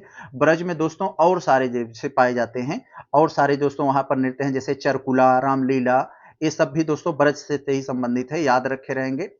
तो कह रहा है कि कुछ आपको जोड़े दिए गए हैं, कौन सा एक जोड़ा हमारा सही नहीं है? तो देखें हमारा भाई, यानी 3, इनका कहने का मतलब है 3 जोड़े सही है, एक गलत है, उसी गलत को आप पकड़िए। तो चले हम पकड़ना शुरू करें। जरदोजी और जरी कढ़ाई, ये बरेली से संबंधित है, नो डाउट सही है ये वाला अपनी जगह पर। कालीन और धुरी बुनाई, तो कालीन और भूरी धुनाई आप लोग जानते हैं ये भदोही और थोड़ा बहुत मिर्जापुर में होता है दोस्तों, ये बिल्कुल सही है। आप लोग देखेंगे जरी और कालीन वगैरह जहाँ पर थोड़ा सा मुस्लिम पॉपुलेशन ज़्यादा है, वहाँ पर ही आपको ज़्यादा मिलेगी। थोड़ा सा आप पकड़ने का रहेगा, तो ऐसे पकड़ लेंगे तो आपके दिमाग में बना रहेगा। लकड़ी की नक्काशी दोस्तों सहारनपुर में, यस बिल्कुल सही, कोई डाउट नहीं, सहारनपुर उत्तर प्रदेश का सबसे उत्तरी जिला। अब हथकरघा बुनाई कह रहे हैं पीलीभीत, तो दोस्तों यही गड़बड़ है। हथकरघा बुनाई दोस्तों ये कहाँ से संबंधित है? ये हथकरघा बुनाई अलीगढ़ और बाराबंकी जैसे क्षेत्रों में है, तो ये वहां से संबंधित है, ये यहाँ पीलीभीत से संबंधित नहीं है। तो दोस्तों अब बात आती है आखिर पीलीभीत में क्या है? तो पीलीभीत में दोस्तों खिलौना से संबंधित है, ये खिलौना, तो याद रहेगा आपको। को देखें तो ये यूपी बजट 2025-26 से संबंधित आपको प्रश्न पूछ रहे हैं कि सर्वाधिक योजना मतलब किस योजना में सर्वाधिक राशि आवंटित हुई है, तो इसको बताना है। तो दोस्तों अभी जान लीजिए, जो अभी 2026-27 के लिए बजट आया है यूपी का, तो उसके लिए दोस्तों कितना है बजट दोस्तों इस साल? 9.12, यानी हम कह सकते हैं 9,12,000 करोड़, जो पिछले साल से दोस्तों 12% लगभग अधिक है, पिछले साल से 12% अधिक है। इतना जानते रहेंगे तो काम आपका हो जाएगा, ऑप्शन नंबर आपका बी हो जाएगा। आगे चले, अगर हम लोग देखें 41 वाले को, अगर हम लोग देखें तो काम देगा आपको। यहाँ पर कह रहे हैं मथुरा के संदर्भ में आपको कुछ स्टेटमेंट दिए गए हैं, कौन सा सही है? तो यह सूरसेन महाजनपद का एक भाग था, बिल्कुल था, कोई दिक्कत नहीं, ये वाला तो आपका सही हो जाएगा। मथुरा कला शैली का विकास जहां प्रारंभिक बौद्ध मूर्तियां बनी, बिल्कुल बनी, तो ऑप्शन नंबर सी हो जाएगा। 41 का आपका कौन हो जाएगा? 41 का सी हो जाएगा। 40 वाले को देखें तो इंपॉर्टेंट प्रश्न है, पूछा जाता है, ये कई सारे वनडे एग्जाम में पूछा गया है। भारतीय लघु उद्योग विकास बैंक, जिसे हम लोग शॉर्ट फॉर्म में सिडबी कहते हैं, तो ये आखिर सिडबी की स्थापना कब हुआ था दोस्तों? यही सिडबी के बारे में आपसे पूछा जा रहा है, सिडबी की स्थापना कब हुआ था दोस्तों? तो ये हुआ था दोस्तों 1990 में। इसको डेट को लेकर बड़ा सवाल पूछा जाता है, 1990 में, और इसका हेडक्वार्टर यानी मुख्यालय कहाँ है? लखनऊ में है, ऑप्शन नंबर डी। अगर हम लोग देखें तो आपको 2011 की जनगणना से संबंधित सवाल पूछा जा रहा है उत्तर प्रदेश के सेंस में, और बताना है कि कौन सा जोड़ा हमारा सही नहीं है। एक जोड़ा हमारा गलत है, 3 सही है, उसी गलत वाले को बताना है। तो चलें, पहला वाला देखें तो कह रहे हैं सबसे ज्यादा अनुसूचित जाति, बड़ा दोस्तों इसमें कंफ्यूजन होता है SC ST में। अनुसूचित जनजाति मतलब ST, यहाँ अनुसूचित जाति लिखा है, तो ये SC की बात कर रहे हैं। ये उत्तर प्रदेश में सबसे ज्यादा SC वाला जिला सीतापुर में है, ऑप्शन नंबर ए वाला तो आपका बिल्कुल सही है, ये गलत नहीं हुआ, गलत को अभी हमें ढूंढना है। सबसे कम अनुसूचित जाति यानी SC वाला, जहां पर सबसे कम SC हो, वो वाला दोस्तों बागपत में है, बिल्कुल ये भी वाला सही है। और सबसे अधिक अनुसूचित जनजाति, यहां देखो ST आ गया, कंफ्यूजन न होइएगा, तो वो दोस्तों कह रहे हैं गाजियाबाद, नहीं मेरे भाई सोनभद्र में है। परसेंटेज के हिसाब से भी, संख्या के मामले में सोनभद्र, जिसे उत्तर प्रदेश को ऊर्जा की राजधानी कहा जाता है, तो यही गलत हुआ, यही आपका सही है। बाकी न्यूनतम शहरी जनसंख्या की हिस्सेदारी वाला श्रावस्ती, ऑप्शन सी आपका गलत हुआ। संख्या अगर हम लोग 44 को देखें, बड़ा अच्छा प्रश्न आपको दिया है, आपको क्रोनोलॉजी में सेट करना है वर्तमान ऊर्जा क्षमता को घटते क्रम में, यानी डिसेंडिंग ऑर्डर, यानी सबसे ज्यादा, फिर उससे कम, फिर उससे कम, फिर उससे कम। तो आप लोग देख सकते हैं यहाँ पर सबसे ज्यादा ऊर्जा क्षमता कहाँ से मिलती है दोस्तों उत्तर प्रदेश को? तो सभी को मालूम भाई अभी तक कोयला का ही नंबर 1 पर है, कोयला आधारित ताप विद्युत संयंत्र, ये 2 नंबर वाला सबसे पहले आ जाएगा, यानी 2 सबसे पहले हमारा आएगा। इसके बाद फिर हमारा ये सोलर पैनल है, आप लोग जानते हैं 2 नंबर पर यही इस समय टिका हुआ है, ये रूफटॉप मतलब जो छत पे पैनल लगते हैं सौर ग्रिड वाला, तो ये 1 आ जाएगा। फिर कौन है दोस्तों, यहाँ पर गैस वाला आ जाएगा 3, फिर अंत में 4। तो 2 1 3 4 कहाँ है, 2 1 3 4 यहाँ डी पर बैठा हुआ है, डी हो जाएगा। आगे अगर 45 वाले को देखें तो कौन सा प्राचीन नाम हमारा वर्तमान नाम का एक सही सुमेलित नहीं है, तो पुराना नाम आपका नाम दोस्तों यहाँ पर बताना है। तो कन्नौज का पुराना नाम महोदय श्री था, आप ऐसे समझ लिए कन्नौज में इत्र बनता है, इत्र जब महकेगा तो लोगों को मदहोश कर देगा, तो यस सही है ये। कोइल, अलीगढ़ को दोस्तों कोइल, अलीगढ़ का पुराना नाम कोइल था। और यहाँ पर दोस्तों सारनाथ वाराणसी का इसका पुराना नाम ऋषि पत्तन था, तो यस, तो यहाँ पर 3 के तीनों सही है, ऐसा कोई नहीं है जो गड़बड़ है, तो ऑप्शन डी हो जाएगा। आगे चले हम लोग अगर देखें 46 वाला को मिलान से संबंधित है, तुरंत मिलाते हैं हम लोग, मिल जाएगा, क्यों नहीं मिलेगा भाई। तो यहाँ पर एक आपको जिला दिया गया है यूपी का, और यहाँ पर उसका मुख्यालय, आप जान लीजिए क्यों कौन सा पूछा जाता है मुख्यालय, ये बड़ा पूछा जाता है और पूछा वही जाता है जो जिलों से अलग नाम है। केवल दोस्तों 13 या 14 जिले ऐसे हैं उत्तर प्रदेश के 75 जिलों में से, जिसका नाम 13 या 14 जिले केवल ऐसे हैं जिसका नाम उसके जिसका मुख्यालय का नाम उसके नाम से अलग है, बाकी सभी जिलों का नाम जिलों के मुख्यालय का नाम वही है जो जिलों का नाम है। तो यहाँ पर दोस्तों वही दिया गया है जो डिफरेंट है। तो यहाँ पर आपसे संत कबीर नगर का खलीलाबाद, संभल का दोस्तों यहाँ पर क्या दिया है, संभल का भी छोड़ देते हैं, ये कुशीनगर पडरौना, स्वामी प्रसाद मौर्य यहाँ से चुनाव लड़ते थे, और कौशाम्बी मंझनपुर, और बचा एक हमारा संभल, तो ये बहजोई। तो यहाँ पर सब सही है, आपका कौन हो जाएगा, संत कबीर नगर, ये 2, ए वाला हमारा 2 पे जाएगा, बी 3, यही होगा, ऑप्शन नंबर सी हो जाएगा। बहुत बढ़िया। आगे अगर हम लोग चलें देखते हैं 47 को देखें तो अवधि ताल, बड़ा ताल पूछा जाता है दोस्तों, फलाना ताल ढिकाना ताल, तो यहाँ पर अवधि ताल पूछा जा रहा है, भाई अवधि ताल कहाँ पर है ये आप बताइए।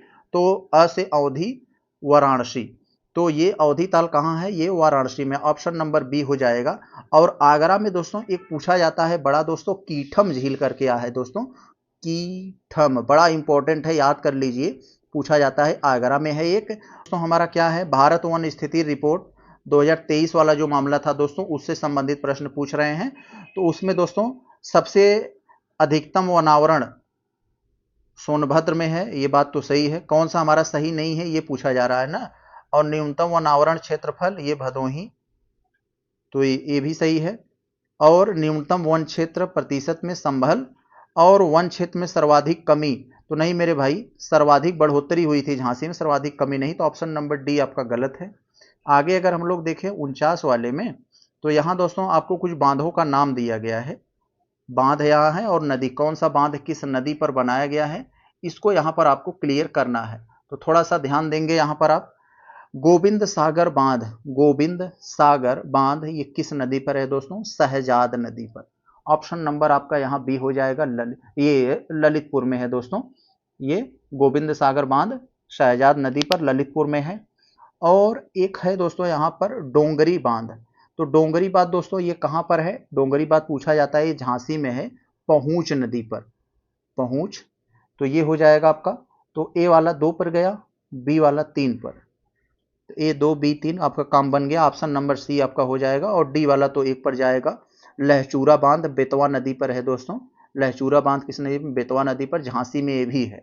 और ये कहाँ आपका ये बनता है, सालार बांध, ये कार्डिया हो जाएगा, सालार बांध कहाँ से संबंधित है दोस्तों, ये कार्डिया, तो आपका ये महोबा में है, ये महोबा में। तो चले हम लोग आगे देखते हैं, यहाँ दोस्तों आप 50 वाले में आपसे लखनिया दरी जलप्रपात के बारे में पूछा जा रहा है, बहुत सारे प्रपात आपको पूछ लिए जाते हैं, तो एक बार आप प्रपातों को पढ़ लीजिएगा ध्यान से। तो लखनिया दरी जलप्रपात के बारे में आपसे पूछा जा रहा है, तो ये कहाँ है ये मिर्जापुर में है, ऑप्शन नंबर बी हो जाएगा आपका, मिर्जापुर में है, याद रखे रहेंगे इसे। आगे अगर हम लोग 51 वाले को देखें, तो यहाँ आपसे पूछा जा रहा है दोस्तों, एक तरफ आपको राज्य दे दिए गए हैं और एक तरफ लोकसभा में सदस्यों की संख्या दे दिया गया है, बड़ा ही पूछा जाता है आपसे, राज्यों में लोकसभा कितनी है, राज्यसभा की सीटें कितनी है, विधानसभा की कितनी है, बड़ा पूछा जाता है। तो लोकसभा पूछा जाता है, तो आंध्र प्रदेश में दोस्तों, आंध्र प्रदेश में कितना है, ये आंध्र प्रदेश में 25 है। तो यहाँ ये तो आपको मालूम होगा ना कि आंध्र प्रदेश में कितनी है, ये 25 सीटें हैं लोकसभा की। और बिहार को कैसे भूल सकते हो आप, यूपी का जस्ट आधा, यूपी में 80, बिहार में 40। तो ए वाला आपको 3 पर जाएगा, सी वाला 4 पर। तो ए3 पे कहीं है, A3 C4 यहाँ है, ऑप्शन नंबर बी आपका हो जाएगा। अब हम कह सकते हैं गुजरात तो 26 में आप लोग जानते हैं, और असम ये 14। आगे चले हम लोग देखते हैं अगर 52 वाले में, तो आपको यहाँ पर दिया है दोस्तों राष्ट्रीय पिछड़ा वर्ग आयोग। तो राष्ट्रीय पिछड़ा वर्ग आयोग दोस्तों, इसको संवैधानिक दर्जा कब मिला था, 2018 में। यहाँ पर राष्ट्रीय पिछड़ा वर्ग आयोग किस अनुच्छेद से संबंधित है, आप लोग जानते हैं अनुच्छेद 338 किससे संबंधित है, एससी आयोग से। अनुच्छेद 338 ए किससे संबंधित है, एसटी आयोग से। अनुच्छेद 338 बी किससे संबंधित है, ये राष्ट्रीय पिछड़ा वर्ग आयोग से। तो याद रखे रहेंगे, इसका अनुच्छेद यही है, अनुच्छेद 338 बी। तो यह एक संवैधानिक निकाय है भाई, संविधान में चर्चा है, अनुच्छेद है तो बिल्कुल है, कोई डाउट नहीं। इसमें एक अध्यक्ष और एक उपाध्यक्ष, 3 अन्य सदस्य होते हैं। एक अध्यक्ष, एक उपाध्यक्ष, 3 अन्य सदस्य होते हैं दोस्तों। तो यहाँ पर ये 5 नहीं होगा, यहाँ पर ये 5 गलत लिख दिए हैं दोस्तों, यहाँ पर 5 नहीं होगा। एक सेकंड हम सर्च करके आपको बता दें कि यहाँ 4 है कि 5 है दोस्तों, इसके 2 है, कोई इसमें वो न रह जाए आपसे।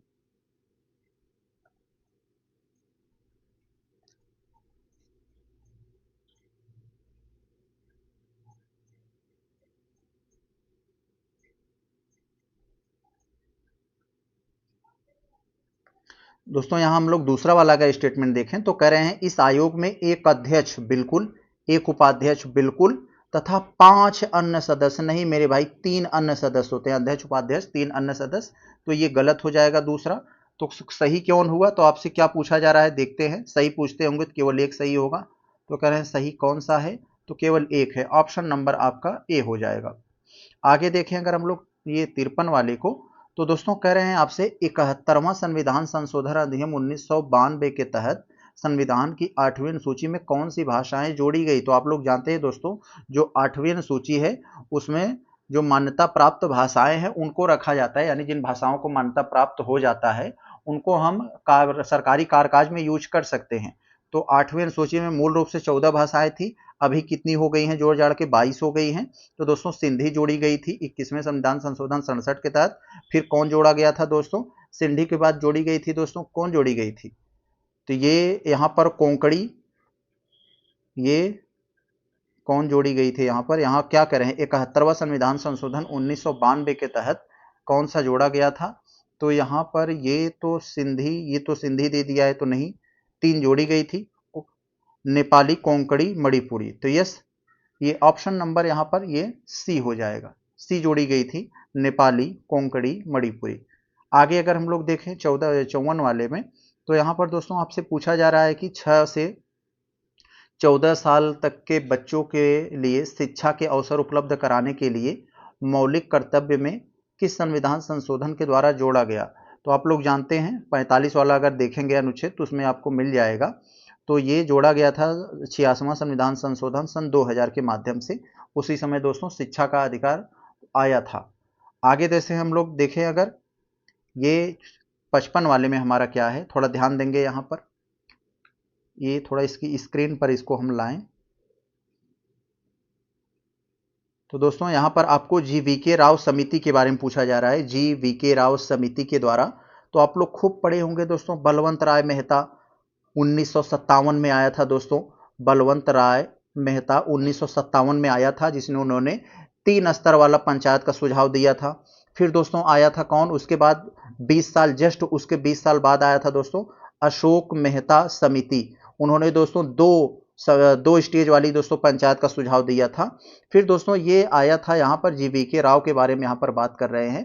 तो GVK राव वाला दोस्तों कब आया था, ये हमारे ख्याल से 85 में आया था दोस्तों। तो ये GVK राव वाला जो आया था तो ये 1985 में आया था, 1985 में आया था। इन्होंने भी 3 स्टेज वाला दोस्तों सुझाव दिया था। तो ये कह रहे हैं लोकतांत्रिक विकेंद्रीकरण के लिए जिला परिषद को इकाई बनाना चाहिए, बिल्कुल। समिति ने कह रहे हैं 2 स्तरीय नहीं 3 स्तर वाला इन्होंने सुझाव दिया था। तो ये बात आपके यहाँ पर ये गलत हो जाएगी, 2 गलत हो गया, तो 2 हमारे ऑप्शन में नहीं रहना चाहिए। तो चलते हैं आगे बढ़ते। पंचायती राज संस्थाओं के चुनाव नियमित रूप से आयोजित कराने जाने चाहिए, बिल्कुल। 1 और 3 आपके सही है, ऑप्शन नंबर आपका सी हो जाएगा। तो प्रश्न संख्या 56 को अगर हम लोग देखें, बड़ा अच्छा सवाल है। आपको जोड़ा दिया गया है 4, एक तरफ आपको अनुच्छेद दिए गए हैं, दूसरी तरफ आपको विषय वस्तु, और बताना है कौन सा एक हमारा सही सुमेलित है, यानी 3 गड़बड़ है 1 सही है, उसी सही वाले को पकड़ना है। तो आप जानते हैं दोस्तों, निर्वाचन से संबंधित मामला हमारे संविधान के भाग 15वें में, संविधान के भाग 15 में अनुच्छेद 324 से लेकर 329 ए तक का प्रावधान निर्वाचन से संबंधित है। तो दोस्तों आप लोग अगर 24 वाले में देखोगे, भाग 24 में आखिर क्या दिया गया है, कुछ में कहा गया है दोस्तों भाग 24 वाले में कि दोस्तों जो चुनाव आयोग को जो स्वतंत्र निष्पक्ष चुनाव कराने की दोस्तों उसको दी गई है। 25 में दोस्तों कहा गया है कि धर्म, मूल, वंश, जाति से संबंधित भेदभाव नहीं होगा। अनुच्छेद 26 में कहा गया है, यहाँ पर जो लिखा है अनुच्छेद 26 में कहा गया है दोस्तों, सभी स्तरों पर जो चुनाव जो होगा वो वयस्क मताधिकार पर आधारित होंगे। तो ये बात तो यहाँ पर तो सही है, पहला वाला तो सही हमारा ये है, वयस्क मताधिकार पर ये बिल्कुल सही है। और 27 वाले में दोस्तों क्या कहा गया है कि संसद को चुनाव से संबंधित कानून बनाने की शक्ति, तो यहाँ पर ये क्या दे दी है, न्यायालय के हस्तक्षेप नहीं, न्यायालय के हस्तक्षेप पर रोक लगाने की शक्ति दो दोस्तों किसमें है, तो ये 29 में है, ये 29 में दिया गया है। न्यायालय हस्तक्षेप नहीं करेगा अगर संसद कोई कानून बनाएगा चुनाव संबंधित, 329 में है। विधानसभा के बारे में कुछ है, विधानसभा के संदर्भ में कुछ कथन दिए गए हैं, बताना है सही क्या है। तो इसमें प्रतिनिधि की अधिकतम संख्या 500, निम्नतम कितना 60 तय की गई है। तो दोस्तों 50 नहीं 60 तय की गई है। तो आप लोग बताएंगे कि अभी कितने राज्य में दोस्तों 60 से कम विधानसभा में सीटें हैं। तो जान लीजिए दोस्तों, गोवा में है, एक गोवा हो गया, और दूसरा सिक्किम में हो गया, गोवा में 40 है, और सिक्किम में कितना है 32 है, और एक है दोस्तों मिजोरम, मिजोरम में भी दोस्तों 40 है। तो यही 3 राज्य ऐसे हैं अभी जो राज्य की बात कर रहा हूं जहां पर 60 से कम ये सीटें हैं। तो ये गलत हो गई। राज्य विधानसभा के लिए निर्वाचन का संचालन भारत निर्वाचन आयोग करेगा, बिल्कुल करेगा, पंचायत के लिए राज्य निर्वाचन आयोग करता है। अनुच्छेद 173 तहत विधानसभा की सदस्यता की आयु कम से कम 30 वर्ष, नहीं मेरे भाई, विधानसभा विधान परिषद के लिए 30 वर्ष, विधानसभा के लिए विधायक बनने के लिए 25 होगी। तो ये भी वाला आपका गलत हो जाएगा। क्या पूछ रहे हैं, सही, सही केवल 2 है, ऑप्शन नंबर 1। आगे अगर देखें 58 में, तो आपको प्राक्कलन समिति से संबंधित पूछा जा रहा है। प्राक्कलन समिति जॉन मथाई की सिफारिश पर 1950 में बनाया गया था। तो इसमें पहले 25 यहाँ करें, मूलतः इसमें सदस्यों की संख्या 30 थी मेरे भाई, मूलतः 25 थी, मूलतः मतलब जब ये बनी थी तो 25 थी, बाद में इसमें 30 कर दिया गया, और 30 के 30 इसे लोकसभा में से संबंधित होते हैं, और इसमें कोई भी मंत्री जो होता है वो नहीं होता है। तो आप लोग जानते हैं इसके बारे में, मंत्री नहीं होना चाहिए। तो कह रहे हैं मंत्री को रूप में चुना जाता है, नहीं, मंत्री को नहीं चुना जाता है। तो यहाँ पर आपका केवल एक सही हुआ, 58 का 1 हो जाएगा, ऑप्शन नंबर डी। आगे अगर देखें तो 7वीं अनुसूची से संबंधित आपको सवाल पूछा जा रहा है। 7वीं अनुसूची बहुत बढ़िया, नेहरू जी ने ये, एक सेकंड, तो इसमें, अरे यार क्या हो रहा है। तो प्रश्न संख्या 59 वाले का अगर हम लोग देखें तो 7वीं अनुसूची में वर्णित आपके इसमें बारे में पूछा जा रहा है। तो 7वीं अनुसूची में दोस्तों आप जानते हैं संघ सूची, राज्य सूची और समवर्ती सूची संबंधी दिया गया है। तो यहां पर कर रहे हैं मूल रूप से संघ सूची में, मूल रूप से दोस्तों कितने विषय थे, तो मूल रूप से 97 थे, लेकिन दोस्तों बाद में सरकारें बढ़ाकर, क्योंकि सरकारें चाहती हैं कि राज्यों की शक्तियां कम करके अपने पास शक्ति ज्यादा रखें, तो मूल रूप से 97 थी, लेकिन बाद में बढ़ाकर 100 कर दी गई। राज्य सूची के रूप में दोस्तों पहले 66 थी, लेकिन दोस्तों बाद में इसका 61 कर दिया गया। और दोस्तों समवर्ती सूची में बात करें अगर समवर्ती सूची की, तो पहले इसमें दोस्तों 47 था, पहले 47 था, बाद में फिर इसको बढ़ाकर दोस्तों 52 कर दिया गया। तो याद रखे रहेंगे। तो ये यहाँ पर ये गलत हो जाएगा, 1 2 केवल आपका यहाँ सही है, ऑप्शन नंबर ए आपका सही है। आगे अगर हम लोग देखें तो यहाँ पर आपको सिंपल सा सवाल दिया है, इसमें कोई दम नहीं, एक तरफ भाग है एक तरफ प्रावधान। तो भाग 9 आप लोग जानते हैं, ये भाग 9 है। भाग 9 किससे संबंधित है? पंचायत से। 9A नगर पालिका से। 10 किससे संबंधित है? तो अनुसूचित जाति से। और 11 संघ और राज्यों के बीच शक्ति से तो संबंध में। तो ए वाला हमारा 4 पे गया और बी वाला हमारा 1 पे गया, तो ऑप्शन नंबर सी हो जाएगा। देखें तो करें संविधान सभा के प्रथम मनोनीत, ध्यान रखें प्रथम, अगर मनोनीत नहीं दिया होता तो मामला अलग हो जाता, लेकिन इसमें मनोनीत दे दिया है, यानी निर्वाचित नहीं मनोनीत। तो प्रथम मनोनीत उपसभापति कौन थे? तो दोस्तों ये फ्रैंक एंथोनी थे अंतरिम सरकार में। ऑप्शन नंबर आपका ये डी हो जाएगा। अगर यही मनोनीत नहीं रहता तो केवल पूछ देता प्रथम उपसभापति कौन थे, तो दोस्तों कृष्णमूर्ति राव। तो कृष्ण मूर्ति राव यहां पर हो जाता, तो आप लोग इसको याद रखे रहेंगे, काम देगा आपको कहीं आगे चले। अगर हम लोग देखें 1952 के बाद बनाए गए थे, तो यहां कथन कारण से संबंधित सवाल है। तो संविधान सभा की कुल सदस्य संख्या प्रारंभ में 389 थी, बिल्कुल थी दोस्तों, इसको मैं आपको बताया हूं 389 थी पूरा। लेकिन दोस्तों इनमें से 93 सीटें वो देसी रियासतों की थी। बची दोस्तों कितनी हमारी? 296 बची। 296 में से दोस्तों ये जो 73 दोस्तों ये मुस्लिम लीग को चली गई, बची दोस्तों कितना? 208 यही कांग्रेस थी। और संविधान सभा में जो मुस्लिम लीग तो बहिष्कार किया और जो देसी रियासत थे वो भी नहीं आए, और बचे कितने दोस्तों? 208 और 3 और कहीं से आ गए थे। 211 सदस्यों ने संविधान सभा में पहले दिन बैठक में शामिल हुआ था, तो ये सही है। इस संख्या में प्रांतीय विधानसभाओं से चुने गए सदस्य रियासतों से ये सब शामिल थे। ऑप्शन नंबर आपका ये कारण भी सही है, तो आपका ए सही हो जाएगा, ऑप्शन ए। आगे दोस्तों हम लोग अगर 63 वाले को देखें तो थोड़ा ध्यान देंगे। पिट्स इंडिया एक्ट के तहत आपसे पूछा जा रहा है। इसमें दोस्तों दोहरी प्रणाली ला दी गई थी, यानी एक बोर्ड ऑफ कंट्रोल और एक और जो था, यानी राजस्व मामला कोई और देखता था, प्रशासन से मामला कोई और। तो दोहरा सरकार व्यवस्था स्थापित किया गया था एक तरह का। गवर्नर जनरल की परिषद की सदस्यता घटाकर 2 सदस्यों तक कर दी गई थी। तो नहीं दोस्तों 3 तक कर दिया गया था। तो पहले 4 थी, फिर बाद में घटाकर 3 कर दिया गया था, तो ये गलत है। तो सही आपका क्या होगा? सही केवल 1 हो जाएगा, 1 होगा आपका।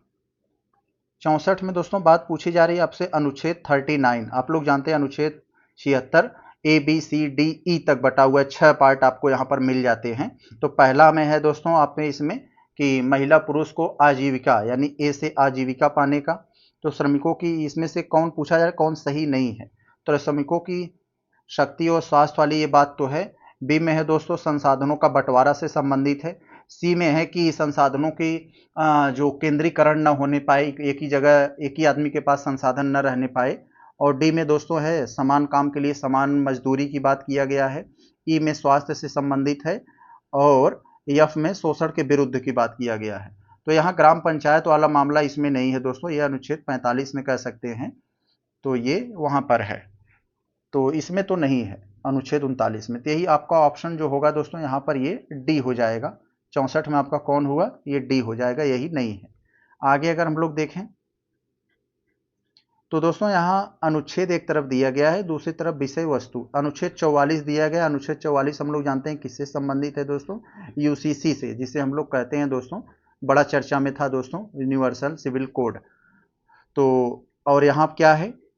राज्य की लोक सेवाओं न्यायपालिका को कार्यपालिका से अलग करने का प्रावधान है। डीपीएसपी में अनुच्छेद 50 से संबंधित है ये। अब अगले पेज पर चलते हैं, हमारा क्लियर हो जाएगा अभी। तो यहाँ देखें, यहाँ हमारा क्लियर हो जाएगा।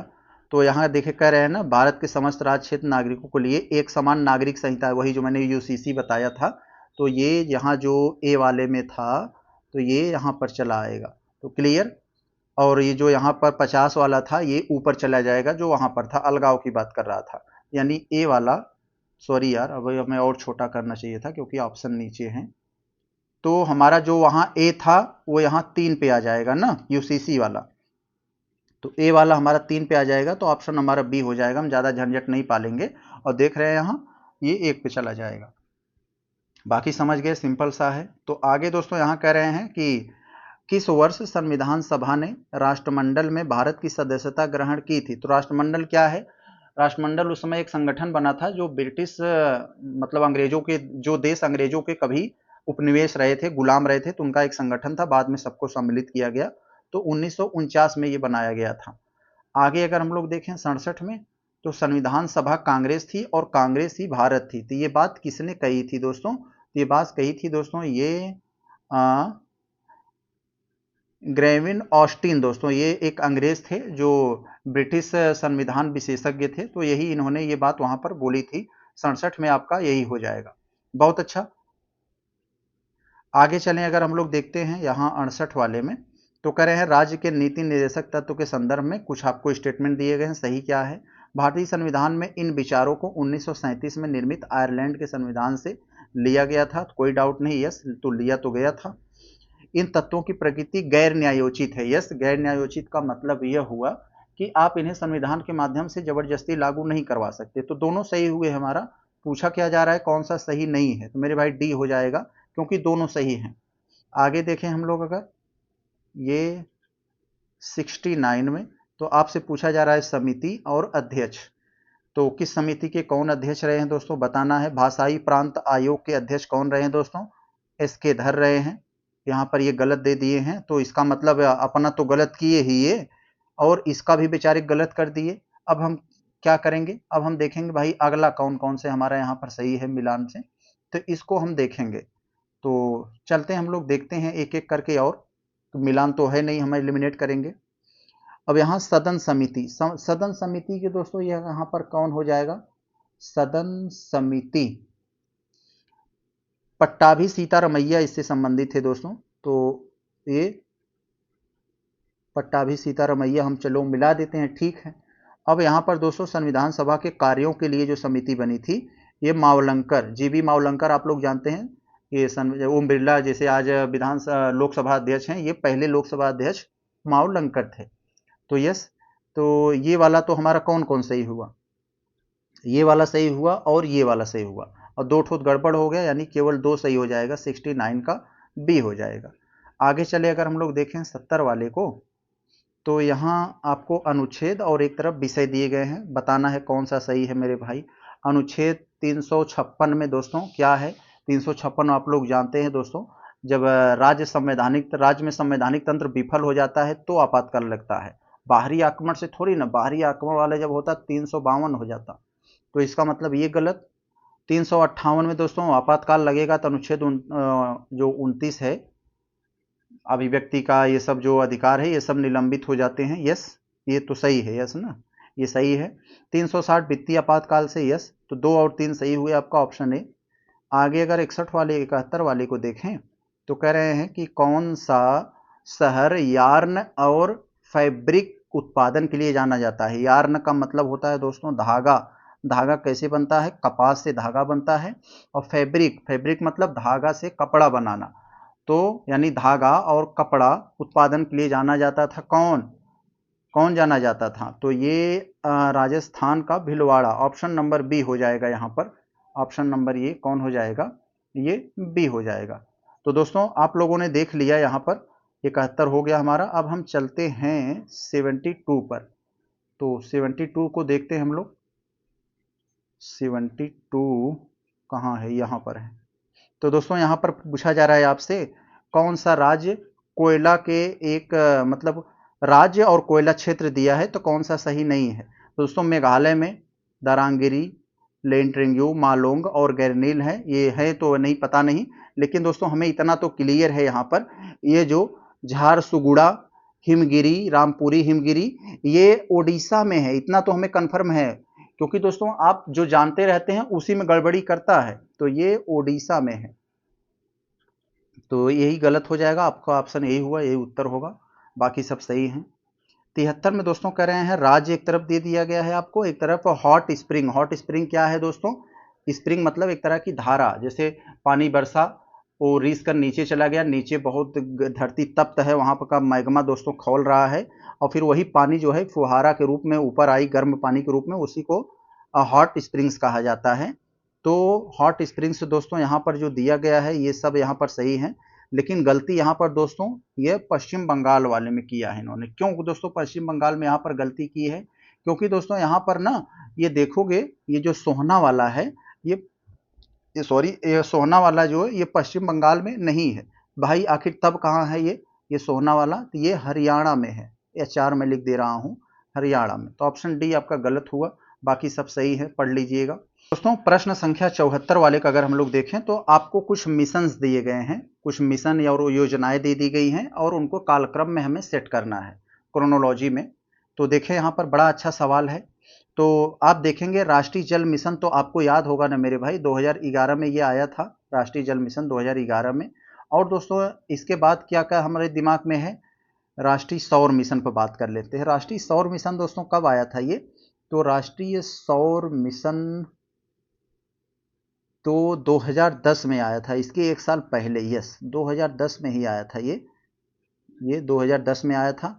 राष्ट्रीय हरित भारत मिशन, तो राष्ट्रीय हरित भारत यानी भारत को हरा भरा बनाने से संबंधित है। तो ये किससे संबंधित है? राष्ट्रीय हरित भारत मिशन यानी पर्यावरण जलवायु परिवर्तन मंत्रालय के अधीन ये काम करता है। तो 2014 में। और बाकी एक राष्ट्रीय जलवायु परिवर्तन रणनीति, तो दोस्तों ये कब आया था? राष्ट्रीय जलवायु परिवर्तन रणनीति ये कब आया था?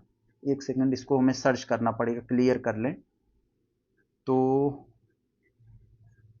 ये दोस्तों 2008 में आया था, ये 2008 में आया था, 2008 में। तो आपका सही क्या होगा? तो सबसे पहले यहाँ पर कौन हुआ? सबसे पहले तो यही हुआ ना, एक वाला। तो आप इसे हटा दो, एक हुआ। एक के बाद कौन होगा? 3 होगा, 1 3 2 4, ऑप्शन नंबर बी हो जाएगा आपका। बहुत बढ़िया, आगे चले हम लोग देखते हैं 75 में। तो यहाँ दोस्तों मिलान से संबंधित आपको दिया गया है, प्रश्न है, बढ़िया है। आपको कुछ झील दिए गए हैं और राज्य, किस राज्य में कौन सी झील है? तो दोस्तों आप लोग जानते हैं अष्टमुडी झील, ये तो केरल में है भाई, खूब पढ़े हो इसके बारे में। नक्की झील, यस, राजा के नाक के नीचे गुस्सा रहता है, तो राजस्थान। अब दोस्तों हुसैन सागर झील तेलंगाना में, नैनी झील उत्तराखंड में। तो कह सकते हो आप कौन हुआ आपका? ए वाला तो 2 पर गया, बी वाला 3 पर, सही है सब, ऑप्शन नंबर सी। तो दोस्तों आज हम लोगों ने अपना जो 9वां टेस्ट देख रहा था दोस्तों, भली भांति हम लोगों की बेहतरीन तरीके से कंप्लीट हो गई है पार्ट ए के रूप में। इसका जो आधा सवाल अभी 75 बचे हैं, इसको मैं पार्ट बी में करवाऊंगा, क्योंकि वीडियो बहुत लंबा हो जाएगा, आपको देखने में दिक्कत होगी, हमें बनाने में।